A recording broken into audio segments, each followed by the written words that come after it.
നമസ്കാരം. പുതിയൊരു വാർത്താ പ്രഭാതത്തിലേക്ക് എല്ലാ പ്രേക്ഷകർക്കും സ്വാഗതം. നോക്കാം പ്രധാന വാർത്തകൾ. തമിഴ്നാട് പന്തല്ലൂരിൽ 3 വയസ്സുകാരിയെ കൊന്ന പുലിയുടെ പിടികൂടാത്തതിൽ പ്രതിഷേധം ശക്തം. പന്തല്ലൂർ, ഗൂഡല്ലൂർ താലൂക്കുകളിൽ ഇന്ന് ജനകീയ ഹർത്താൽ. തോട്ടം തൊഴിലാളിയുടെ മകൾ കൊല്ലപ്പെട്ടത് ഇന്നലെ. ലോക്സഭാ തെരഞ്ഞെടുപ്പിനുള്ള NDA സ്ഥാനാർത്ഥി ചർച്ച ഫെബ്രുവരി ആദ്യവാരത്തിൽ. കേരളത്തിൽ നിന്ന് പൊതുസമ്മതരും പരിഗണനയിൽ. മതന്യൂനപക്ഷങ്ങളിൽ നിന്നുള്ളവരെയും പരിഗണിക്കുന്നു. വിശദമായ പട്ടിക സംസ്ഥാന ഘടകത്തോട് ആവശ്യപ്പെട്ട കേന്ദ്ര നേതൃത്വം.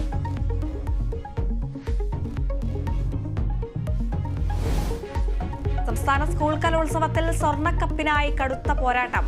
കണ്ണൂർ മുന്നേറ്റം തുടരുന്നു. പാലക്കാടും കോഴിക്കോടും തൊട്ടുപിന്നിൽ. സംഘനൃത്തം, നാടകം അടക്കം ജനപ്രിയ ഇനങ്ങൾ ഇന്ന് അരങ്ങിൽ.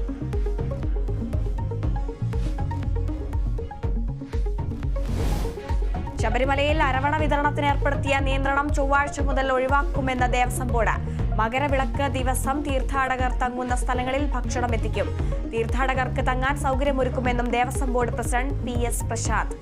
പ്രതികരണം കേരള വിഷൻ ന്യൂസിന് നൽകിയ പ്രത്യേക അഭിമുഖത്തിൽ.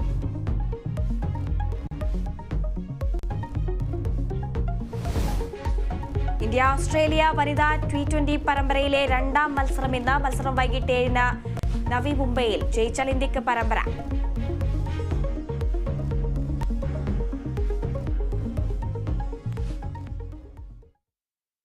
വിശദമായ വാർത്തകളിലേക്ക്.